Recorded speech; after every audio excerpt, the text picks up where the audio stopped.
Hi friends, welcome back to our channel moms empire. ఎట్లున్నారు అందరు? మంచిగా నేనైతే మస్తున్నా. ఏడిపోతుంది అసలు, ఏడుందని అనుకుంటున్నారు కదా గాయస్. నేనైతే ఫారెస్ట్ లో ఉన్న ఊర్లో ఒక ఫేమస్ టెంపుల్ ఉంది, సో అక్కడికైతే వెళ్తున్నా. ఇంకా మా ఊరోళ్ళు అందరూ అయితే అల్లం ప్రభు గుట్ట అనేసి అంటారు. ఈ గుట్ట పైకి వెళ్ళాలంటే ఈజీగా మా ఊరు నుంచి బొమ్మదప్పల్ నుంచి 3-4 కిలోమీటర్స్ అయితే ఉంటది. కొండపైకి చేరుకోవాలంటే రాళ్ళు రప్పలు కాలువలు దాటుకుంటూ వెళ్లాల్సి ఉంటది. ఇంకా ఈ మధ్య మధ్యలో వచ్చే వాటర్ అయితే ఎంత ఫ్రెష్ గా ఉంటుందో, ఫ్రెష్ గా వచ్చే వాటర్ ని చూస్తే మాత్రం ఆన్నే ఉండబుద్ధి అవుతుంది. అంత బాగుంటది అసలు అక్కడ. నేనైతే మ్యారేజ్ అయిన నుంచి ఇది సెకండ్ టైం అన్నమాట.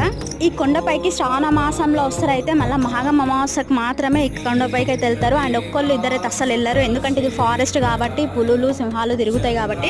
అమ్మయ్య, చివరికి అయితే నేను వచ్చేసిన కొండపైకి. ఆ దేవుడి దయ వల్ల అయితే ఆరామ్స్ చేరుకున్నా. ఈరోజు ఫాస్టింగ్ ఉంది, అయినా అస్సలు అలసిపోయినట్టు అనిపించాలి. ఇక్కడ నుంచి లొకేషన్ అయితే అద్దరిపోతుంది. కష్టపడి కొండ ఎక్కేటప్పుడు వచ్చిన అలసట మొత్తం ఈ లొకేషన్ చూడగానే మటమయం అయిపోతుంది. ఇంకా మేము ఆ శివయ్య దగ్గరికి అయితే చేరుకున్నాం. ఇంకా అల్లమ్మ ప్రభుకి అయితే కొబ్బరికాయ కొట్టేసి పూజ చేసుకొని ప్రశాంతంగా కాసేపు కూర్చొని అయితే వచ్చేసి, మా ఊరు వాళ్ళు చాలా మంది అనశాంతి పెట్టింది. అక్కడ